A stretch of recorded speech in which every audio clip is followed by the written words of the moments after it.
ძირითადად საუბარი იყო იმაზე, თუ რა პრობლემები შეიძლება შეექმნას მედიას მომავალში, ან რა პრობლემების წინაშე დგას მედია საშუალებები.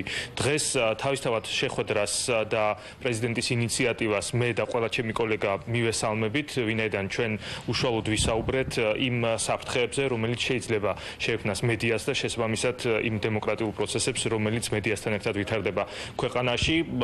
პრეზიდენტმა რაც მთავარია, სრული მზადყოფნა გამოთქვა იმასთან დაკავშირებით, რომ თუ რომელიმე კონკრეტულ მედიას საშუალებას დაუდგება რაიმე კონკრეტული პრობლემა ან საფრთხე, ის მზად არის დადგეს ჩვენს გვერდით და მოაგვაროს ეს პრობლემა. მე კონკრეტულად პრობლემად მივიჩნევ ხელისუფლების მუდმივ მუქარას